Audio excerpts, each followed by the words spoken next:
caught, huh? All right. Hi, welcome. It's Monday night, 8 o'clock Eastern Time. Dialogue with Dozell is on your airways. Thank you for joining in. It says chop it up with the fellas on this hot button Monday. And the other fellow will be here just a second. Just got a text from him. He's going to be here. He has a story to tell, and I wanted him to tell it to our friends, our viewers, our audience. And many of you have heard it by now. I just want to say, wow, beautiful day down here. Tell me how your weather was where you are today. Tell me what's going on where you are today. Down here, the important thing is that the Miami Heat's beating Philadelphia 76ers in the second quarter by a score of 37-24. Yes, I learned it by osmosis. It's called turning your head to the left and just glancing at the score. So, theologically, one of the things I've learned is that when attacks come on you, and we say attacks that are demonic attacks from the enemy, it is a very good indication that God is wanting to do something special with you. And when I say you, I mean the collective you. It can be your family, it can be you and your spouse, you and your partners, or whoever. But when I say partner, I mean boyfriend, girlfriend, whatever. Our family has come under such an attack. This time last week, but thank God, this time last week, we were not sure whether or not to go forth with the show because 45 minutes before we were supposed to come on the air, we learned that beloved cousin Dozell Jones had suffered a severe stroke, and he was in emergency surgery. In fact, when we started the show, he had a large blood clot removed from his brain, one large one and one not quite as large. A week later, he is now in his own room, and his family is getting preparations to get him to the rehab facility where he's going to spend the next several weeks rehabbing. So we're just so grateful. That's as much as I want to say about his condition. He's talking. I got a chance to FaceTime with him the other day, and just so glad to know that he's well. Well, a day later, 2 days later, both of his sisters went into the hospital. There are 3 remaining of 8 siblings. There are 3 remaining, 6 siblings. And he and his sister, his 2 remaining sisters, one is still hospitalized unless she has been released since I last talked to her daughter earlier. And the other one had to go to the ER. So it's just attacks that have come on our family, and it's an indication we're a praying family, we're a Christian family, we're a trusting family, we're a believing family, and it's just an indication that God is trying to do something special. God is wanting to do something special, and the enemy has awareness of it, and he's trying to stop it. Kim is going to come on in a second, and he's going to tell his story. All these attacks really started on him a week earlier, but we're just here as a word of persistence, that we're persevering, that we're pushing on, that we're not going to let nothing stop us. Whatever God has for us to do, we're going to do it. About 23 years ago, my family, my wife and our 3 kids, the producers, one of our 3 kids, an older child, she just had a significant birthday last week, so I don't want to call her a child, but we were getting ready to transition from the plains of Illinois down to sunny South Florida, where I was resigning from a pastoral position we've been in for 9.5 years and coming to assume the assistant pastor at a fairly large congregation, a 5,000 member congregation here in Fort Lauderdale. And I hadn't had a car accident, I don't know, 20 plus years, maybe more than that. And a couple of weeks before we were getting ready to take off, the van, I just dropped my son off to school, and the van was T-boned, and what I think I remember was a 4-way stop sign, and it was snowy, so we couldn't kind of make everything out, and I was T-boned, and thankfully he had just been put out the car because it was his side of the car. That was kind of the start of accidents to happen. Then I hope somebody's being blessed because you're under attack and you don't know why, And all you got to do is hang in there and push, pray until something happens, and believe God, and hold on to his unchanging hand, and know that his will is going to be done. No enemy, no trick, no tool of the enemy will come before, will stop the work of God. The scripture says like this: no weapon formed against us will prosper. And so that was the first of the things that would happen. And then while we were coming down to look for a house around Christmas time, yes, he is, LaToya. He is just that. And we were traveling down, and we traveled all the way, negotiated all of that highway, the mountains and everything. And we were actually about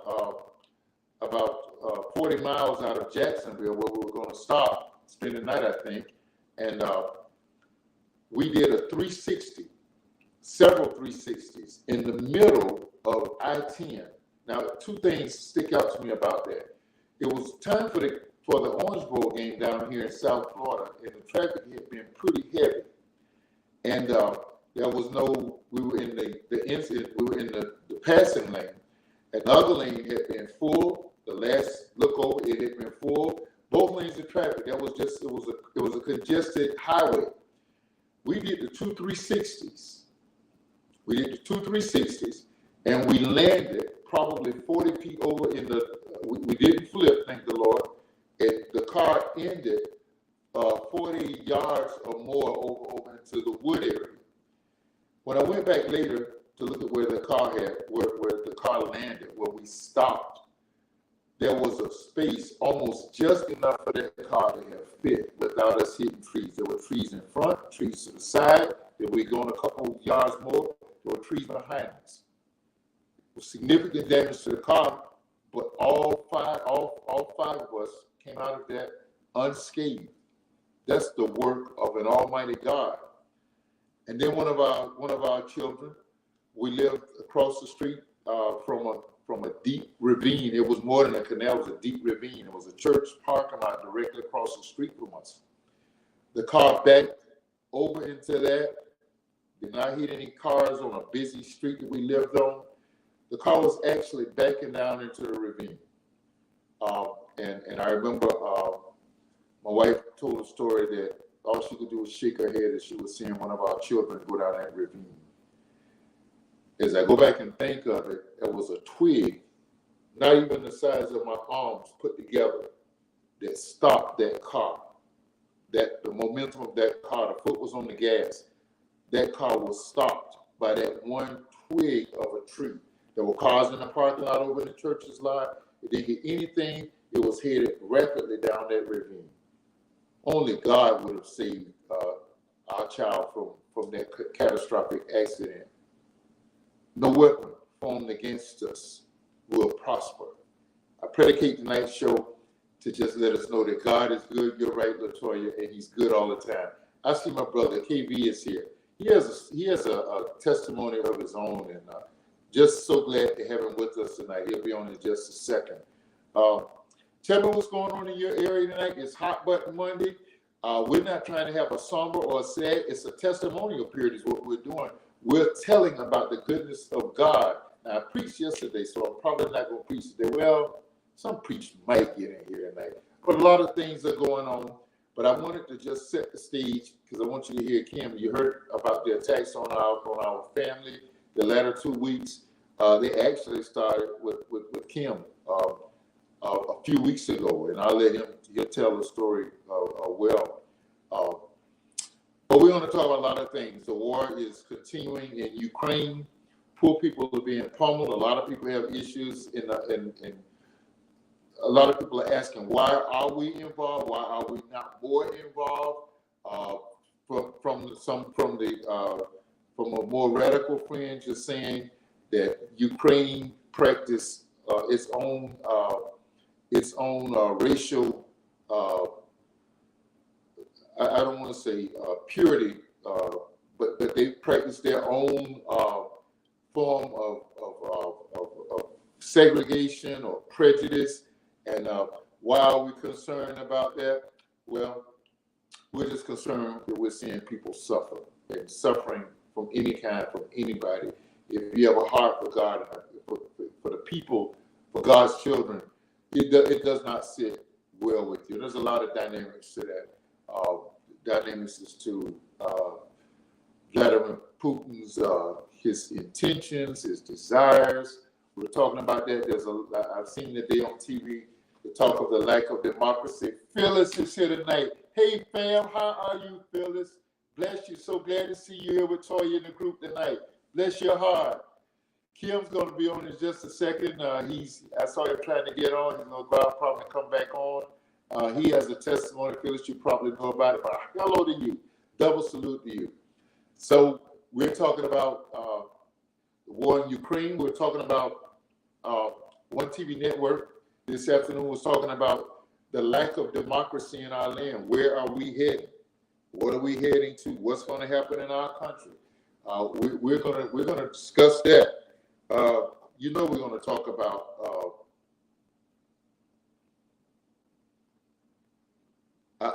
So I'm talking with Kim.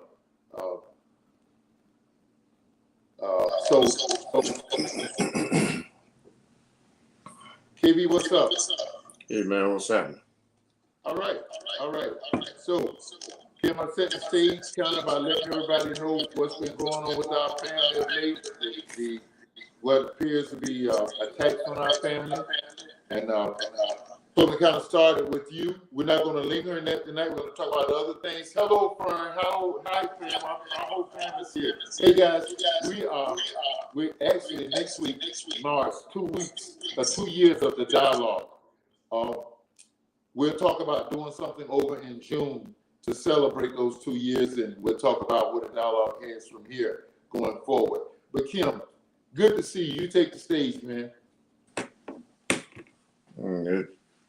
I just started out, man. I went to Quantico to speak at the FBI Academy, and got up there and was speaking during my first session, and just started sweating a whole lot, sweat profusely. After sweating like that, I finished that session. The second session, I got ready to do it, and started sweating like 5 minutes into the session. It was about a 55-minute session. Started sweating about 5 minutes into the session, and started overheating. So I told the class I was going to take a break. Say, hey guys, I'm going to take 5 minutes. I feel like I'm overheating. I'm going to sit down for a minute. I sat down. About 3 minutes after sitting down, I felt good. I got back up, got ready to finish teaching, and the instructor advised me that that he had already called the nurse for me to come check me out. So at that point, of course, we're at the FBI National Academy, where all the FBI agents in the world attend. So everything is heightened, once you're there. So I get, I tell him, I said, okay, so I wait for the nurse to get there. Of course, the nurse is there in a matter of seconds. And so once the nurse gets there, they check my vitals. My vitals are off the charts. My blood pressure is high, and I don't have high blood. My blood sugar is high. It's 311. That's at stroke level. And they advised me that they think that I should go to the hospital. So I travel all around the country talking to police agencies about bringing community and police together. This was my opportunity. I was at the FBI National Academy, quite an honor for me. So I didn't want to leave. I told them, I said, hey, let me finish teaching this next session. Let me finish this session. And then I'll go to the hospital. I'll make sure I go. They were like, no, we think you should go now. We really think you ought to go. So for some reason, I really didn't put up much of a fuss with them. Normally, I would, put up a fuss. I had a guy actually sit in front of me. One of the agents sat in front of me and told me, say, hey, man, I'm a medic. I really think you need to go get checked out. And this is the deal. You're going to go.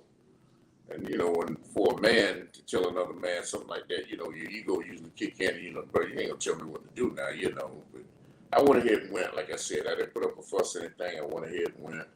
So I get to and then they have a stretcher sitting there. I'm sitting there, and there's a nurse sitting there talking with me. They have 4 guys with tack gear on, medics with tactical gear on. There's a rescue unit present there with 4 guys that wheeled in a stretcher. And I look up and there's another rescue team coming down the hall. I said, man, is all this for me? He said, yeah, this is all for you. And I guess that's just the way they do it at the FBI Academy. But I sit there and I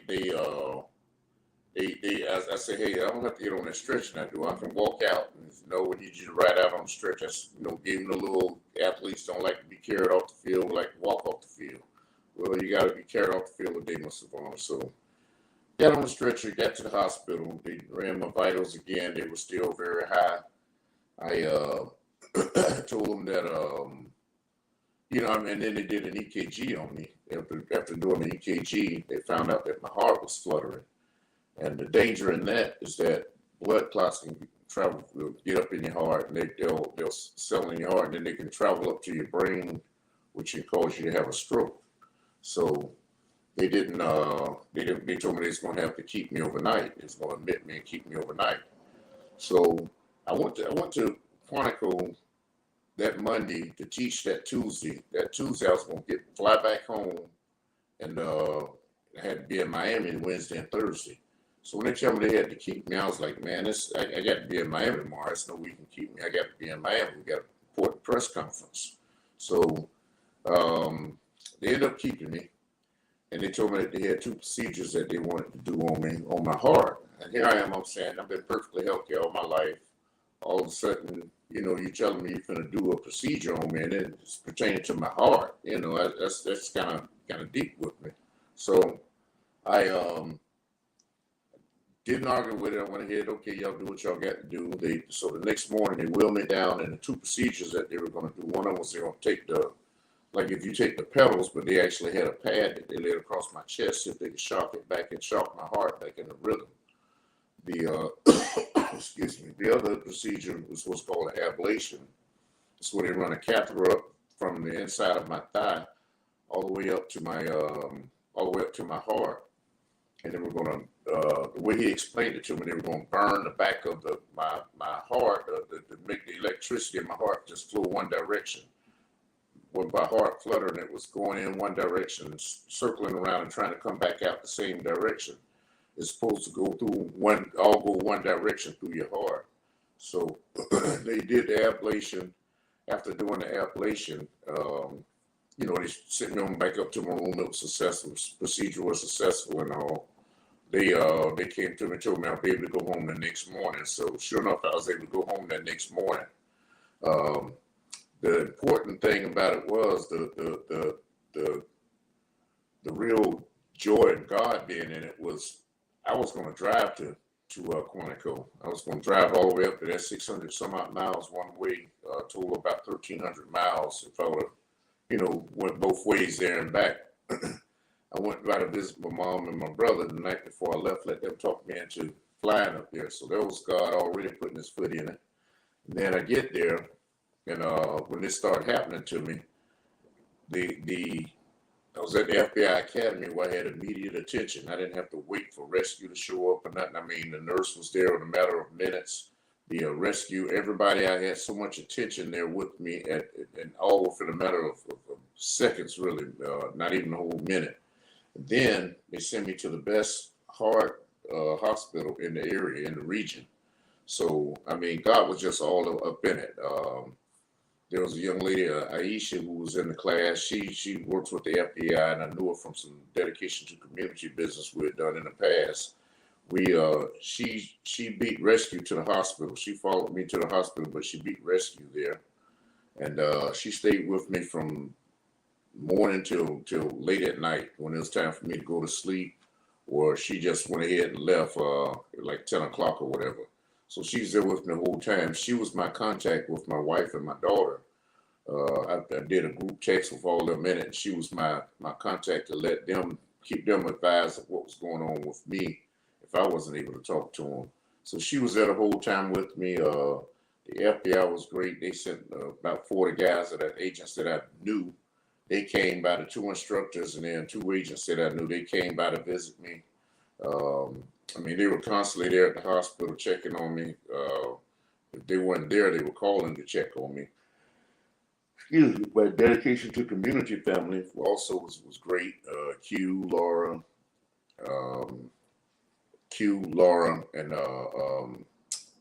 Haley. They were there for me. I mean, they kept calling, checking on me. Lisa Klein, which lives down in Boca, she was calling, checking, and everybody was just checking on me. And during the whole stint of this going on, I never felt any discomfort, never felt any tightness in my chest. They kept asking me, do I feel tightness in my chest before I had the procedure done? I never felt anything. I felt totally normal. I felt like I just overheated. After overheating, I sat down, I cooled off, and I was ready to continue on. The beauty in this whole thing is if I wouldn't have gone to get checked, I probably would have never found out that my heart was fluttering like that. But like I said, I didn't put up a fuss or anything. I went ahead and went, which was God, because normally I would have said, no, man, I'm good. I'm not going. God was in that part of it. And when I got back to Jacksonville, the thing that really hit me when I got back to Jacksonville, my cousin Dozell was his wife Connie walks in the house and finds him passed out on the floor unconscious. They take him to the hospital, found out that he had they removed a large blood clot from his brain where he had a stroke. So the same thing that should have been me. The same thing that happened to him should have happened to me. Probably would have happened to me had I not been checked out. So God was just all in it. So I all I got to say is, but God, God was big into this thing. I'm totally fine now. I got home. The next night I went to an event at the stadium. I haven't felt any different. I feel fine. I got people calling, checking on me, but I feel fine. The main message I have behind this whole thing is men don't like to get checked out. I know we don't like to go get checked, but when your body's talking to you, listen to it, and not only listen to it, follow through and get yourself checked out, man. It's I don't know what could have happened to me if I wouldn't have followed through and got checked out. So, like I said, God was all up in this thing, man. From the time I flew out of Jacksonville, I flew instead of driving. I was at the FBI National Academy where I got immediate attention. Went to one of the best heart hospitals in that region. Like I said, I flew up, so I flew back down. My wife came up, met with me, and I knew she was going to come, even though I told her I was fine, but I knew she was coming. She came on up, and she flew back with me. We ended up staying up there an extra day because the hospital bed was so tiny and uncomfortable that she stayed up there with me where I could, get a real night's sleep before I headed back on that plane. So, but it just was a whole blessing. The whole thing was a blessing. It was inconvenient, but it was a blessing to me. So thank God for just watching over me and guiding me and all the people all the angels he put around me. I used to the other FBI people that was there, the people from Dedication to Community. It was just a complete blessing, everybody around me. To come home and find that Dozell had that stroke was really kind of, that hit home with me. That resonated with me, and I said to myself, man, that could have been me, that should have been me. But instead, I'm sitting here talking to you guys tonight. He's in recovery. So, we have special prayers for him, and that he lost his voice, and he lost the left side of his body and all. So, It is 30.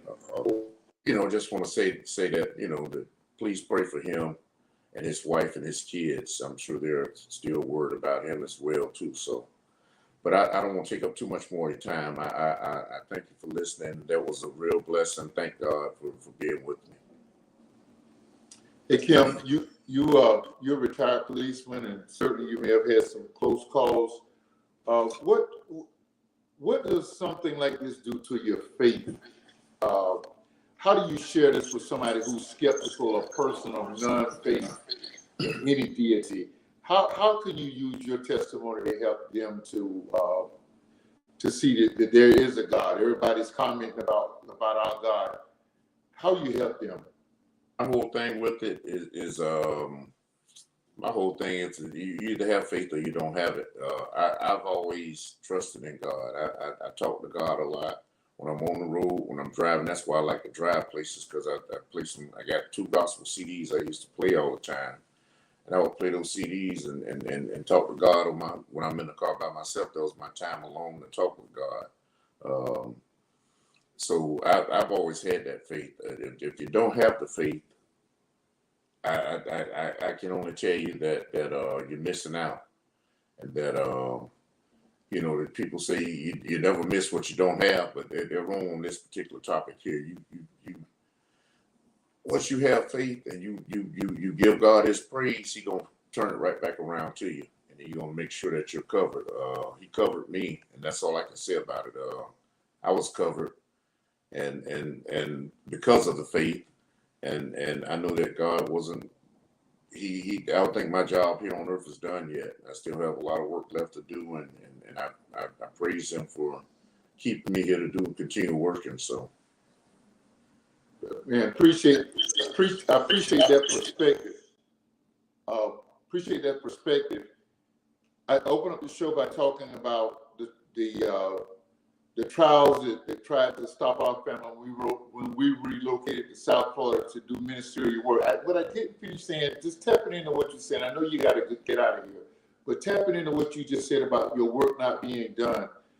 I predicated tonight's show by talking about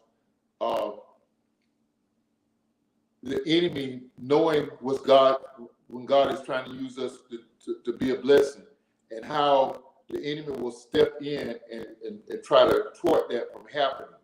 And some of the things that happened with us after God, the blood of Jesus covered us from all of those things that the enemy was trying to do to us, was I led a grief ministry ministry that blessed many people. We had a caregivers ministry. We had 2 caregiving teams where each week there were 16 people that went out, and all of our sick and shut-in members were touched either in person or by phone. So within a month, they were touched at least twice. The teams rotated weeks. We had ministers that were energized. We were a large congregation. Whenever there was anything that needed the ministry of pastoral or congregational care, we were on the scene. And though I'd been in seminary and had, at that point, like 25 years of trained ministry, it was the Holy Spirit that gave me the start to all of those things. We had connection groups, all of those things that came about right off the pages of the Holy Spirit into our spirit, and we disseminated amongst the people. So you can't stop the work of God's people. Kim got many years here. He's one phase of his great service is winding down, we think. But he's going to even greater platforms to be a blessing. And he still can't be stopped. Man, thank you for your perseverance and pushing on and persistence. And God continue to keep you. I know I'm treating you like a guest tonight, but I know what it took for you to get here tonight. So thank you. And man, bless you.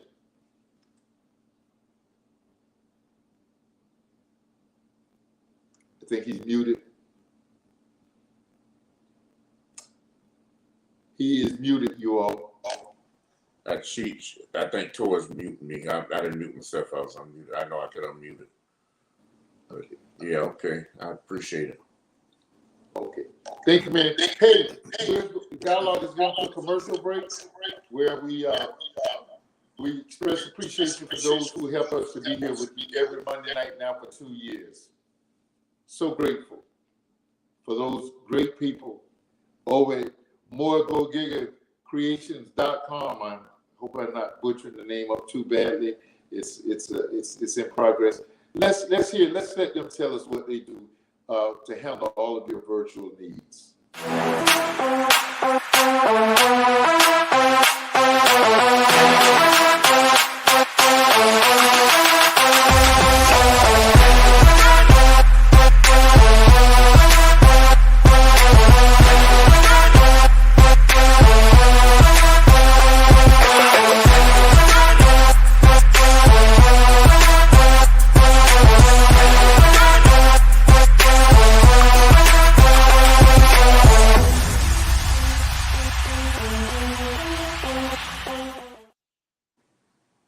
MoreGoGigaCreations.com.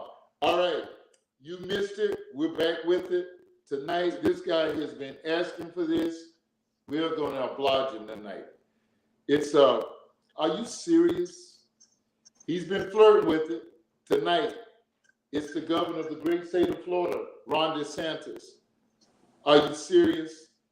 From the time you came burst into the political scene, reading Donald Trump stories to your little child, as if it was a biblical story, and having your child load up to this wannabe president. Are you serious? Hey, you got in office. Kudos to you for that. You won by 30,000 votes. Probably happened because returning citizens at that point had their votes put on hold. They were not allowed to go to the poll and vote. So you won by 30,000 votes. There's always an optimism that goes with a person going into office who you may not support or may not have a lot of faith in. You wish for the best, you hope for the best, you even expect the best. One of the first things you did in the middle of a pandemic was show that you were following the lead of the national leader, and that was almost denying that there was a pandemic, and Florida was one of the worst states that was hit. Ron DeSantis, are you serious? Look at all of the lives that we lost in this state because we were not being encouraged to use PPE. Look what you did in the school system, how you started holding the funding of local school boards because you decided that if they agreed with the side of science, which was the safe thing to do at that time, you held off the money. And some school boards, and particularly some poor school boards in poor counties, were denied finances so that the work of the school district could go on. Ron DeSantis, are you serious? You flirt with race-hating groups, race-baiting groups. There have been so many things that you could have been down the middle. You could have been a hero, but you decided to play to that base that's on the fringe. You know what that group was, right? Ron DeSantis, you represent the Sunshine State. We're one of the most prestigious states in this. Just a second. Hey, sometimes you got to do in the middle of, are you serious? You represent one of the most prestigious states in this nation, and you have put us on Front Street in the most embarrassing of fashions. Are you serious? Okay, so your latest referendum. I don't know where we line up as a group on that, but you have attempted to punish one of the entertainment industry's greatest. I'm trying to regather. You have punished one of the entertainment. You have attempted to punish one of the entertainment industry's greatest leaders, who made their home in our state 50 years ago and has done not wonders, but has literally turned our economy from a B economy to an A1 economy. And it has turned Owens County, Osceola County, and surrounding areas, Seminole County, surrounding areas, you have turned their economies. You have just turned it, the speakers have been turned up. But you, because there was a political difference with you, and in the most embarrassing of fashions, you decided that you would punish them as they exercise their free speech. Ron DeSantis, are you serious? Will you continue to bring embarrassment to this state? We know you want to be president. Are you serious about that? We know you want to pick up the mantle and go even further to the fringe. Ron DeSantis, hey, you got hopefully not more than another year or so in office to embarrass this state. Would you please stand up and represent all of Florida instead of that crazy fringe that you keep reaching out and appealing to? Ron DeSantis, this is the dialogue. We're asking you, are you serious? We're back home. We're back.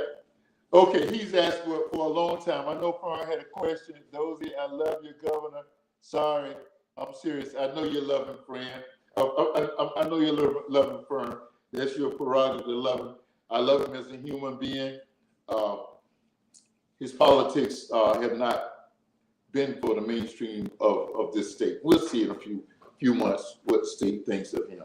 So we're in the throes of the NBA championship, NBA playoffs, and we're now in the second round of the playoffs. The surviving teams that are in the semifinals. Let me just put it to you like this: tonight, the Miami Heat is hosting the Philadelphia 76ers. Philadelphia is out without Joel Embiid, who has an orbital fracture on his, I think this time it's his left eye socket. It was his right a couple of years ago.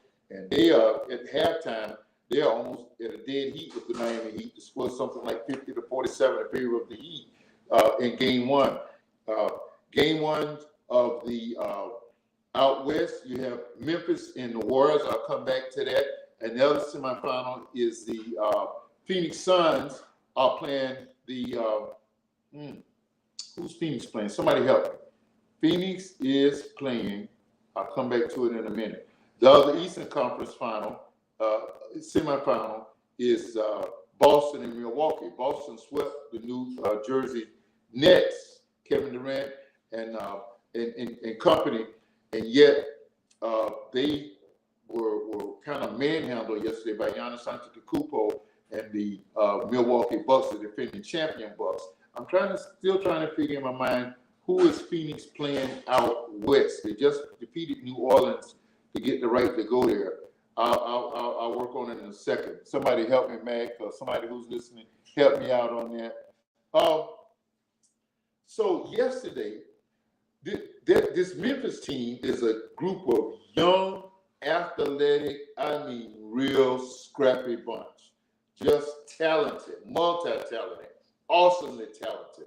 And did I say athletic? 5 deep, and they have a deep bench. They're playing the Golden State Warriors, the 3-time champions of this past decade. And this is Golden State's second entry. And this is, please pardon the noises. This is Golden State's first time in the playoffs in 2 years. They were a mainstay, and the last time they were in the playoffs was 2019. Kevin Durant was injured with a catastrophic Achilles heel, and in that same game, just minutes later, Klay Thompson went out with a ACL injury, and then while he was rehabbing in these 2 years, he tore his Achilles tendon in the other year. But he brought it yesterday. So Memphis has home court advantage, and Memphis has home court advantage, and Golden State went there after having a few days rest. Memphis only had less than 48 hours before they had to get ready after a tough Game 6 win over the Timberwolves to put them in the semifinals. They got there, and Klay Thompson was absolutely amazing. Steph Curry didn't miss many shots. Draymond Green was ejected from the game in the first half, right before halftime. And then after his ejection, Poole and the rest of that group just kind of pulled it together. So it was like the sharpshooters, the old school sharpshooters against this young, raw, Memphis talented team that if they can make it work salary cap space to keep them together. I need somebody to tell me who Phoenix is playing. I'm embarrassed. I can't think of it right off the fly. So in game one in Memphis, because they have the home court, there they were, and they were down by 1 point, and in Golden State they were met one of the best third quarters of any games you will ever see was yesterday. Go back and look at that on YouTube or wherever you have to pull that and watch that. What an awesome game that was, and what an awesome game. So they were like basket for basket. And then it came down to Klay Thompson having a chance to at least make it a one-possession game. Klay Thompson missed 2 free throws in the last 30 seconds of that game. Memphis had a chance down 1 point to come down and win the game. And Ja Morant, their superstar, all world, came down in the same shot that he beat Memphis with in game 6 in the last second. Klay Thompson stole off of his man, pulled on Ja, and caused him to miss that shot. They'll say the Golden State stole game 1 against Memphis. So in the East, Milwaukee's up 1 game on Boston. Boston has the home court. Miami has a home court against Philly. That game is almost near deadlocked at halftime. Golden State, as I just said, is up 1-0 on Memphis. And tonight, Phoenix plays Dallas. Don't sleep on those Dallas Mavericks. What a team they got. What a talented crew. Luka Doncic. Oh, man, he is awesome. He is awesome. And he showed us a lot of fire and a lot of passion. And he's brought all that into it. What's your comments about the playoffs? It's Dallas. Thanks, Toya. I just remembered it. Actually, just pull it up. Thank you for that. So the night Dallas will visit Phoenix. Phoenix had the best record in the home court, so the rankings were Phoenix, and then Memphis in the West, and then Miami was the top seed in the Eastern Conference. So Miami's top seeded, and then Boston was the second seed. So there are your two host teams, home teams rather, have home court advantage. How much does home court mean in a playoff series like this? What does it mean to have your charging fans behind you in a close game? They didn't quite pull Memphis out yesterday. Memphis, I think, was dealing with a lot of fatigue. Yeah, man, you liking them Golden State Warriors, right? You saying light skin all day. I hear you. I feel you. Best scenario for me, y'all, would be the Heat and the Warriors coming together. And then I'll just have to, pull from the Heat and hope it's a great series. But both teams got some tall timber to chop down in order for that scenario to play out. What else y'all want to talk about in the sports world? What else you want to talk about? Fern, we all right now? I thought I saw somebody else. Makia Johnson. Yeah, I love him.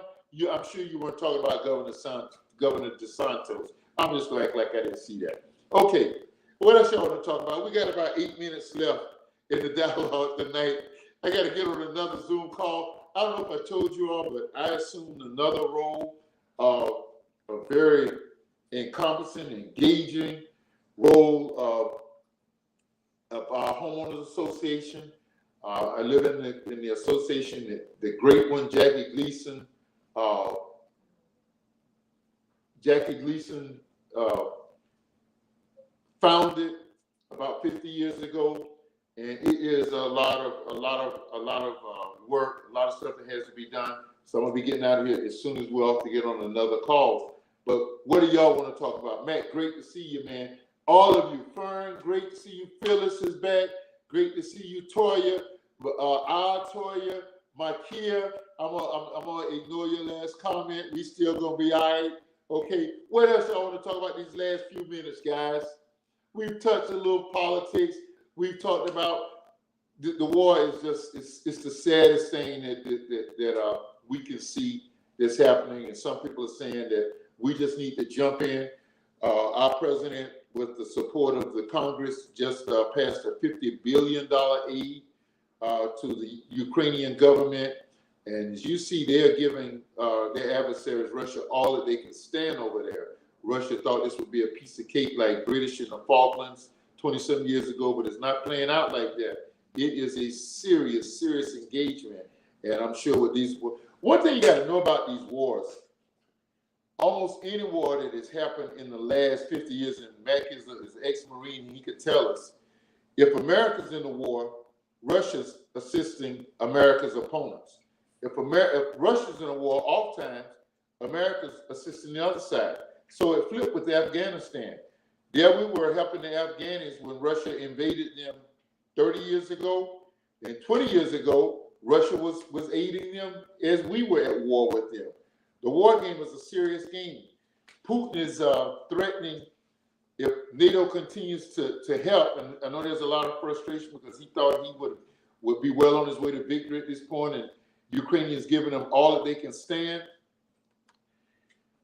He is threatening the usage of nuclear war, of nuclear forces, threatening to break out the nuclear arsenal. And prayer warriors, we're praying against that because, as we know, but God step in and stop. One nuke goes off, the other one goes off, and it's 1999. It's the annihilation of what we know now as a world. But this is still God's world. He's still able to step in. He's still able to stop it. But that's what's being threatened, and that's what we're looking at. So we got a crazy world. We're coming up to midterm elections. It used to be a two-party system with independents playing a vital role. One party is seemingly hijacked by a fringe effect. And man, whatever happened to back where we were? I'm hard pressed to say this. Even when in the 80s, when President Reagan was at the helm, and he was well respected, wasn't my cup of politics pie, but well respected as a leader. And a leader, keep in mind, is the face of the group that he or she leads. And he was the face, whether he was propped up, pushed up, people were in his ear. That happened with every president. We have to give him credit. He was voted the most popular president and all of that stuff. But he demanded respect from that other nation over there. In fact, it was under his leadership that the Soviet Union crumbled. And now that is apparently what Vladimir Putin is trying to put back together. What's your thoughts on that? We got a few minutes to kick it around. What's your thought about what's the implications of that with the national elections, the midterm elections that are coming up? It's been predicted, and usually happens that way, that the Democrats are going to take a bloodbath. That Speaker Pelosi will be out. If that happens, the January 6th commission likely will be shut down. Why are we hearing more about the January 6th commission? Why is that download so much? What's your feelings on that? We got a few minutes to talk about it. Dialogue with Dozell. Glad you are here. 2 years later, we're still at this thing. We're still pushing forward. We're still trying to make heads or tails of all of the craziness and everything that's going on in this world. We're in there. Max says it's about timing. Could you elaborate on that statement, Max? It's about timing, or is it flip-flop season? Is it how much is Putin going to take of this losing effort that he's or his not having his way over in Ukraine? And of course, if he got next to Ukraine, where does he go to there? Does he still try to bring the Soviet Empire back together? What happens from there? The one thing is to win the midterm is what Max says. I don't know which party you're speaking of, but democracy has a potential of being a beautiful thing. It could be a beautiful thing if we worked together. That's what I started out saying about President Reagan. He and Tip O'Neill were the statesmen for their parties of that day. Didn't see eye to eye politically, but they worked together to navigate our country, to keep our country safe. And economically, we were not in love with how things turned out, but at least we knew we were safe right now. And let me just step out and say, I agree with President Biden being able to corral a Congress to support that $50 billion Ukraine aid package, bringing us through a pandemic. What are your thoughts on that? We have another strain of Omicron that's out there that we are hoping and praying that it stays away from us. Okay. Well, January, I hear you, Mac, and I like what you're saying. You're saying January 6th will be the deciding factor for Democrats. They're moving extremely slow. Every independent thinking or Democratic-leaning TV show or commentator is saying, what's wrong with the Democrats? Why are they lying back? Why are they allowing the Republicans to push this crazy narrative? No substance, just a narrative. They're fussing about immigration, but they're not coming up with any solutions. When we were a successful two-party system, it was solution-based. President Clinton was able to corral a base, a la President Reagan, and we came together and did some things together. Why are we so separated? After all, we are all Americans. Jesse Jackson said it like this: is right wing, left wing. Whether you're on either side of the wing, it takes two wings to fly. Why can't we see that? Why can't we come to that conclusion? Why can't we work at that? Why are we not there? Any other sports going on? Local politics. Politics starts at home. Matt, Jacksonville could use you, man. There's a commission, I think they call it council up there. There's a council seat waiting on you. Toya, there's a council seat waiting for you. Fern, all of your vast resources and experiences, work experiences and everything, bring them to the table. Bring them, help make our communities better. That's what we're about. That's what we're supposed to be about. Yes, it's a house divided. I don't care about the numbers being divided. It's the mentalities.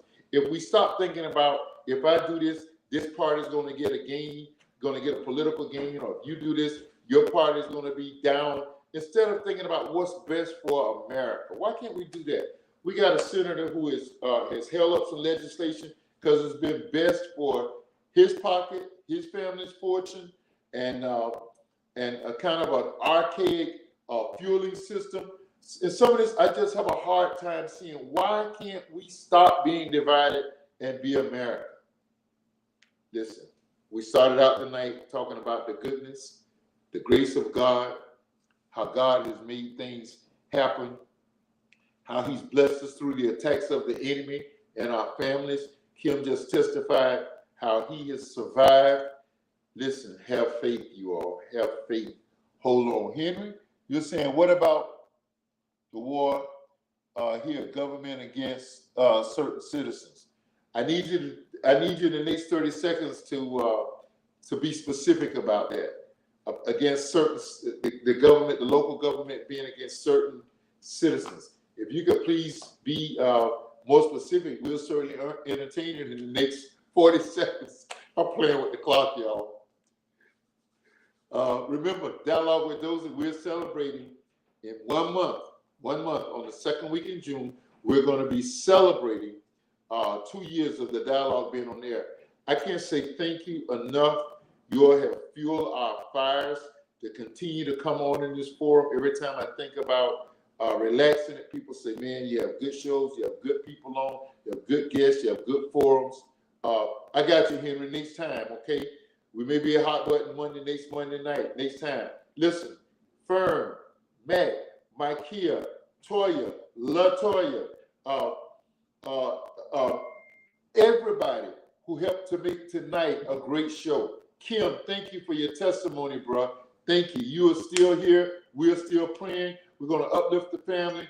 Dozell's going to get up off that bed. He's going to walk, and it's going to be all right. Our family's going to be well. Listen, Dialogue with Dozell. We'll see you next Monday night at 8 o'clock. You'll hear early by midweek, you'll hear about our guests for next week. We kind of slipped the ball on that, but we're going to get that back together so you'll know who our guests will be on next Monday night. Dialogue with Dozell.